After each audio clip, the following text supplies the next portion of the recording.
world and your world of green matters.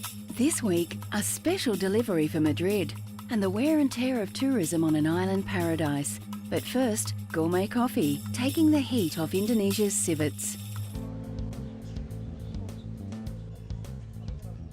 At an illegal Indonesian market, these civet cats could sell for their meat, fur, or their musk used for perfume. But alive in the wild, they are increasingly valuable as the key to the world's most expensive coffee, Kopi Luwak, or civet coffee. At this coffee plantation, most of the employees are picking clusters of red coffee berries direct from the plants. Some workers, however, armed with plastic buckets, are sent into the surrounding forests. Their mission? To find civet droppings. Combing through the undergrowth, the workers look for little mounds of white coffee beans. The beans have been excreted by the luwak, or Asian palm civet, after snacking on the ripe berries. The civet is not actually a cat, but is related to the mongoose. It favours the ripest, reddest of the coffee berries, usually snatching the best before the human pickers. In the past, this led to severe culling of the civets, which, combined with loss of habitat, has endangered some populations in Asia. However, since some adventurous persons stumbled upon the unique flavour of civet coffee, things are looking up for the animals. Fortunately for the civet, it does not digest the beans. Inside its stomach, enzymes break down the proteins that give coffee its bitter taste. However, the actual beans survive, passing through the animal's system whole and still within their husks. The end product, considered by some connoisseurs to be the world's finest coffee and the rarest, sells for more than $1,000 a kilogram.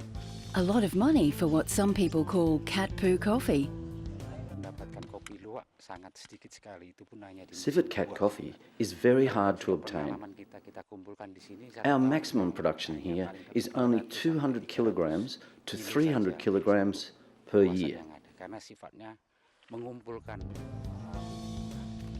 Collecting the civet droppings is a time-consuming chore and is only the first stage in a meticulous process to produce the world's premium coffee.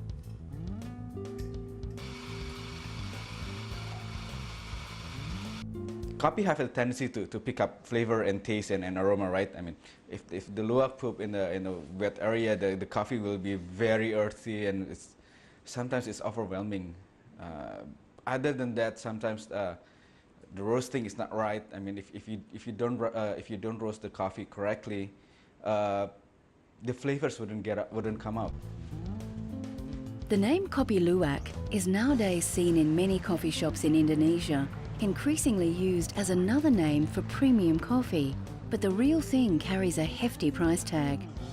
At Kopi Bali, a pot costs 200,000 rupiah, or $21, which is 10 times the price of a pot of standard Arabica coffee. Despite the cost, customers seem quite happy. When you drink this coffee, the taste is perfect, and the fragrance of the coffee will stay in your mouth even after you've finished drinking. The cat poo brew has turned things around for the civet cat.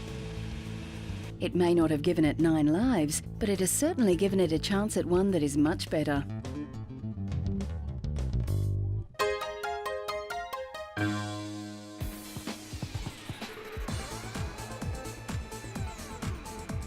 The Thames Gateway in East London will be home to the Olympic Games in 2012. It's an area that's undergoing massive transformation, with a strong emphasis on green industries. The regeneration of the Thames Gateway, which in essence is most of East London, is the largest regeneration program in the whole of Europe. The government has placed a huge priority in regenerating this area because they see the expansion of London coming out of the expansion of the east of London, where you will have 800,000 people settling in over the next 10 years or so. We're going to be building 180,000 new homes in the area and creating an equal number of jobs as well. So you can see there's going to be considerable expansion. The entire development, already well underway, is planned to be as carbon neutral as possible. And the aim is to attract businesses that can help recycle the waste generated both from the new businesses and residences. The companies that are here are a range of companies. We've got a plastics recycling facility for the food industry. We've got another facility which works with 4 local authorities, servicing or collecting rubbish from 600,000 people. That is recycled, and part of it is made into fuel. We have companies that are recycling refrigerators, others who are recycling tyres. Closed Loop London is building a £13 million plant to recycle mixed plastic back to food-grade recycled polyethylene, something not currently available in the UK. Process, basically we take in 35,000 tonnes of mixed plastic bottles. Those bottles would previously have gone to landfill or lower grade uses or export, and we'll be reprocessing British post-consumer waste in Britain, and that means if you go and buy a bottle and you consume the product, whatever it may be, whatever drink it may be, and you do the right thing with that bottle, you can be guaranteed that that bottle will be recycled back to a food grade plastic. The cost of producing what we call rPET, recycled PET, or the energy consumption is half that of the energy consumption of producing virgin PET. So, I mean, on any scale, the environmental benefits of a plant such as this are absolutely enormous. One of the new breed of recyclers is the Renewable Fuel Company UK. It's the only British company to process waste wood and turn it into wood pellets to burn for heating. The equipment comes from Denmark and has been set up so that just one person can manage the entire production process. Wood processing byproducts, such as sawdust or planings, are conditioned with water and are then fed through a large die and roller milled. This basically compresses the raw material through tubes in the die, producing 6mm pellets that are ready for pellet fuel boilers. Amongst this development are 2 massive wind turbines. They belong to car giant Ford and are part of the company's long-term sustainable energy strategy. Ford are very committed to the environment. When we looked at the green equation for the installation of these turbines, it was competitive to our forecasted brown energy prices. The 2 turbines are rated at 1.8 megawatts, and that's sufficient for our 2-shift production at the diesel centre. This supplies green energy to the centre and avoids in excess of 6,500 tonnes of CO2 per annum. We're also looking at the prospects of a 3rd wind turbine, and that's further inducing our commitment to green energy and also for our commitment to sustainable development. The winds of change are sweeping through the Thames Gateway as London gears up for the Olympic Games and prepares for a huge expansion. Industry is showing that it can be a major contributor to a cleaner, greener environment that will carry through into the future.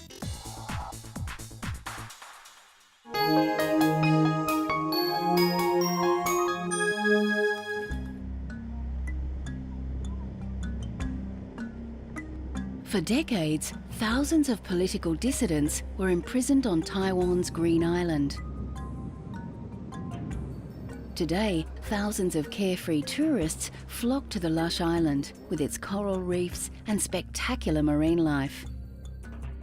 But this diving oasis is under threat, mainly from the tourists themselves. It is beautiful here, but I have noticed some scattered garbage polluting this place to some extent, especially the beach. I wish the government would set regulations and play an active role to control pollution and protect the environment. An hour's ferry ride from Taiwan, the island is only 15 square kilometres, but boasts a hot coastal spring and a reputation as Northeast Asia's best snorkelling and diving spot. But the coral reefs are suffering. raided by tourists who want to take a piece home. Untreated wastewater and raw sewage has sickened 10% of the coral as hotels and diners dump waste straight into the Pacific. Fish populations have thinned out due to overfishing, and once common sea turtles and hammerhead sharks are now seldom seen. On land, the prison is another tourist attraction, a reminder of the political past and the years of white terror. At one stage run as a Labour concentration camp, it was a harsh environment, with each prisoner allocated a sleeping space only 60 centimetres or 2 feet wide. The government wishes to preserve the prison as a human rights symbol. Political prisoners included Nobel Peace Prize nominee Chai Ming-di and other present-day politicians, including current Vice President Annette Lu. Former prisoners who visit the now empty cells recall the painful memories. I was here for about 4 to 5 years, with 18 people in a cell. That was mental torture and also physical torture. They want you to go crazy.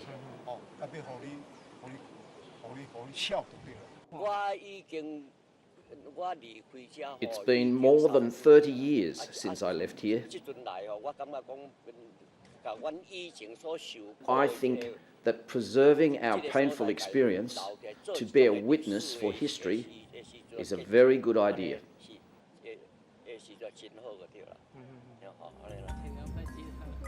Hundreds of thousands of tourists visit Green Island each year.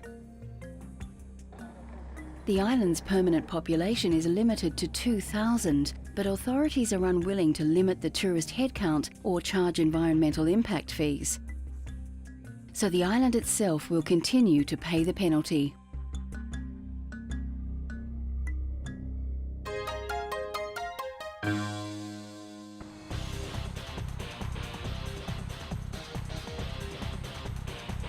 Japanese car manufacturer Toyota has a long history of hybrid vehicle development. Its Prius was the world's first mass-produced hybrid vehicle. The company maintains its commitment, currently running government-certified road tests on its new plug-in hybrids. Like most hybrids, it combines an electric motor and an internal combustion engine. However, this version can be plugged into a domestic power socket for recharging. The car provides a faster recharge time and runs longer on electricity than other hybrids. Electric vehicles have some obstacles, such as the initial cost. There are not many convenient charging spots available, and it takes a long time to charge the car, all of which make them unrealistic at the moment. But with this plug-in technology, it will become easier to have an eco-vehicle. The users can contribute to protecting the environment by charging their cars themselves. Users take part in using clean energy. We think this will become a trigger to change the current way we power cars. Battery power still remains a work in progress. Although this vehicle's electric cruising range is longer, it is still only around 13 kilometres, a factor so far holding back mass production, but one which Toyota seems determined to overcome. In Europe, the plug-in hybrid fully charges within an hour and a half, while on the Japanese and US power systems, it takes 3 to 4 hours.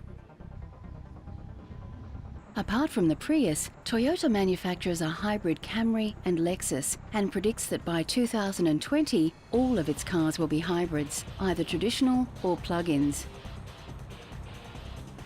Other manufacturers are also committed to further expanding their hybrid fuel vehicles, including plug-ins. With these big car companies all working towards better electric capacity, the future looks promising for seriously reducing vehicle emissions.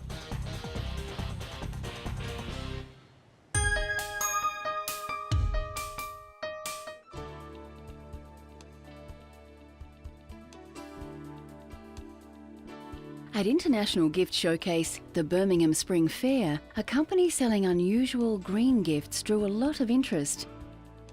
The biodegradable packaging on Growbox Gardens says it all. It's a garden in a box. Simply plant, add water, and in little over a month, you could have a garden of flowers, fruit, or vegetables to enjoy. The packaging dissolves to feed the soil, and the range covers plants for a variety of climates and seasons. Horticulturalist Jane Lawton developed the clever concept and sells her products worldwide. Especially for UK products on a whole, you know, from manufacturing to export, it's very, very important to get secure patents so that they can't be copied. The company maintains high environmental and ethical standards and supports a number of charities through its product sales. We're still biodegradable, we're still ethical, and we're still sustainable. So the key is the company's core values are exactly the same. For each of our boxes sold, you can see we've got St Anne's logo, we've got logos, hospice logos on the boxes. So we give a large amount of money to charity. We still support community events in Manchester, in sort of inner city and deprived areas, trying to give back to the community. So the product on the whole is a holistic product to help a number of people on a number of different levels. So just as the volume goes, hopefully the volume of donations will actually increase as well. The company uses only recycled cardboard for its packaging, which biodegrades in a matter of weeks, reducing landfill waste and improving soil quality. While enjoying their homegrown flowers, fruit and vegetables, customers can know they're also contributing to a healthier environment, right in their own backyards.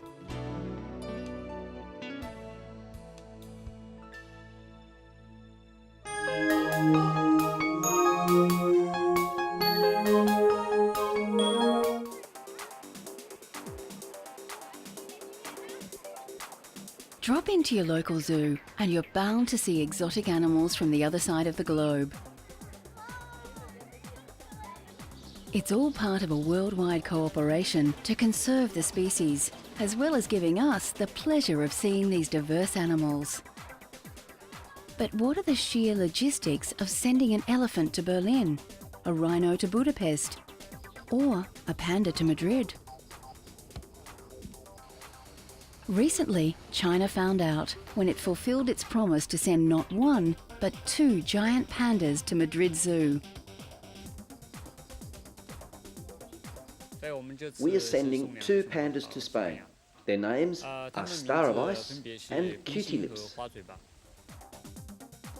China's Chengdu Panda Base has had great success in breeding captive giant pandas and is encouraging other zoos' efforts at saving the species.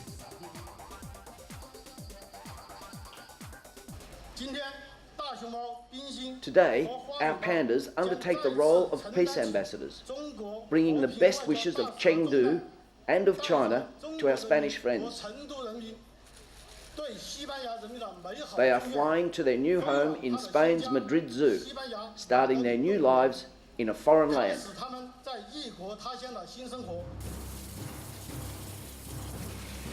After stocking up with food for the journey and an emotional farewell, the pandas left Chengdu.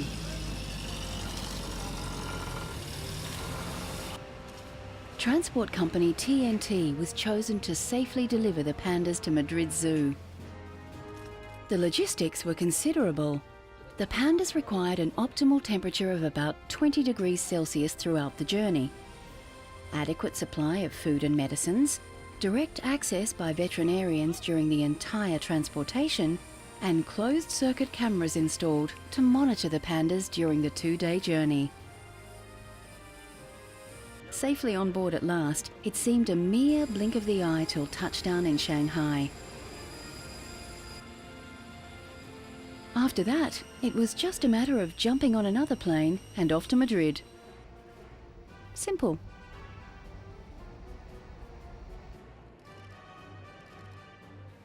Landing in Madrid.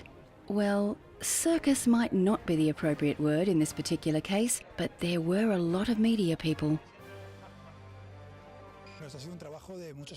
It's been the work of many years. practically since we ceased to have pandas 10 years ago. Since then, we have been working with the Chinese authorities to be able to get them, and all those negotiations have come to fruition now. It's a step more for breeding in captivity, for the special protection of an animal, as is the panda bear, so gravely endangered. We know they are highly protected animals, and we are going to collaborate with this protection.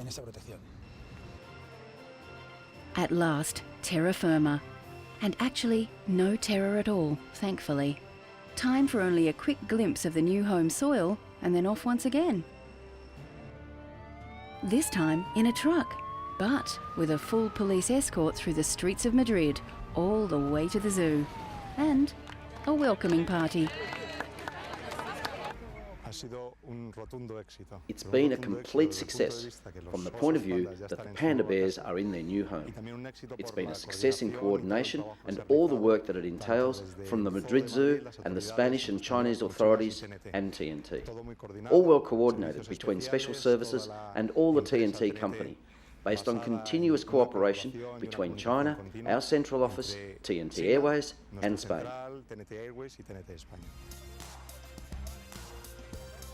It's a very long way from home and the end of an exhausting adventure. But hopefully the panda pair will soon relax into their new home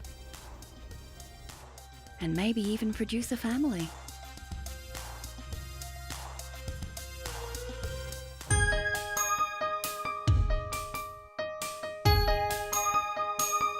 Join us again when we bring you more of what matters to keep our world green.